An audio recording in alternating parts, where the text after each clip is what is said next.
Guys, അപ്പം ഞങ്ങൾ അമ്മയുടെ വീട്ടിൽ തെയ്യത്തിന് വേണ്ടി പോവാണ്. അപ്പോൾ 3 ദിവസമാണ് തെയ്യം. ഇന്നിപ്പോൾ 2ാമത്തെ ദിവസമാണ്. ഞങ്ങൾ ആദ്യത്തെ ദിവസം തന്നെ പോകണമെന്ന് വിചാരിച്ചാണ്, പക്ഷേ വർക്കും കാര്യങ്ങളൊക്കെ ഉള്ളത് കാരണം ഞങ്ങൾക്ക് 2 പേർക്കും പോകാൻ പറ്റിയില്ല.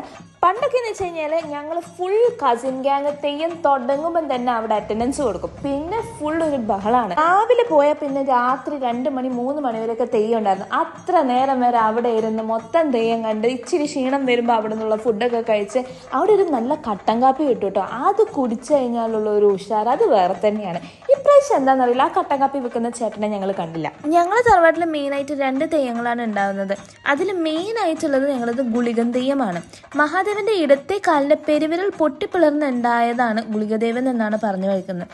മൃഗണ്ടു എന്നൊരു മുനി തനിക്കൊരു പുത്രലാഭത്തിന് വേണ്ടി മഹാദേവന് തപസ് ചെയ്യുകയാണ് ചെയ്യുന്നത്. അങ്ങനെ മഹാദേവൻ പ്രത്യക്ഷപ്പെടുകയും 2 വരാണ് മഹാദേവൻ കൊടുക്കുന്നത്. ഒന്ന് 100 വയസ്സ് വരെ ജീവിക്കുന്ന മന്ദബുദ്ധിയായ ഒരു കുട്ടിയെ വേണോ, അതോ 16 വയസ്സ് വരെ ജീവിക്കുന്ന വളരെ ബുദ്ധിമാനായ ഒരു കുട്ടിയെ വേണോ എന്നാണ് ശിവൻ ചോദിക്കുന്നത്. മൃഗണ്ടു മുനി തനിക്ക് 16 വയസ്സ് വരെ ജീവിക്കുന്ന നല്ല ബുദ്ധിയുള്ള ഒരു കുട്ടിയെ വേണമെന്നാണ് ആവശ്യപ്പെടുന്നത്. അങ്ങനെ ശിവഭഗവാൻ ആ ആഗ്രഹം സാധിച്ചു കൊടുക്കുകയാണ് ചെയ്യുന്നത്. ഈ കുട്ടിക്ക് മാർക്കണ്ഡേയൻ എന്ന് പേരിടുകയും ചെയ്തു. മാർക്കണ്ഡേയന് 16 വയസ്സ് വരെയേ തനിക്ക് ആയുസുള്ളൂ എന്ന് മനസ്സിലാക്കിയതിനു ശേഷം കഠിനമായ ശിവഭജനം ആരംഭിച്ചു. കാലന്റെ വിളി കേട്ട മാർക്കണ്ഡേയൻ ശിവലിംഗത്തിൽ കെട്ടിപ്പിടിച്ച് കരഞ്ഞു. കാലൻ മാർക്കണ്ഡേയനെ കൊണ്ടുപോകാൻ വേണ്ടി തന്റെ കെട്ടുമുറുക്കി വലിച്ചപ്പോൾ ശിവലിംഗത്തോടെ വീഴുകയും ഇത് കണ്ട് കോപിഷ്ഠനായ ശിവൻ തന്റെ തൃക്കണ്ണ് തുറന്നപ്പോൾ കാലൻ ഇല്ലാതാവുകയാണ് ചെയ്തത്. അങ്ങനെയാണ് കാലിനില്ലാത്ത കാലം ഉണ്ടായത്. പിന്നീട് യമൻ സങ്കല്പത്തിലുള്ള ദേവനാണ് ഗുളികൻ എന്നാണ് അറിയപ്പെട്ടുകൊണ്ടിരിക്കുന്നത്.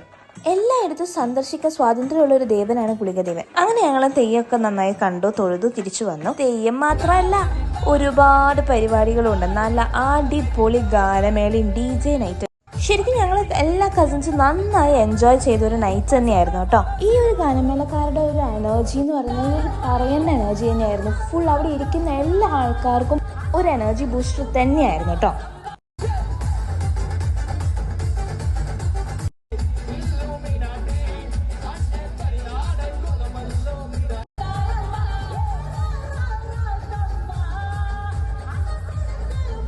ഇതൊക്കെ കഴിഞ്ഞ് ഞങ്ങൾ നേരെ തെയ്യത്തിൻ്റെ അടുത്തേക്ക് തന്നെ പോയി. അവിടുന്ന് കുറച്ച് നേരം തെയ്യമൊക്കെ കണ്ടു. ഇന്ന് അവിടെ വെടിക്കെട്ടുണ്ട്.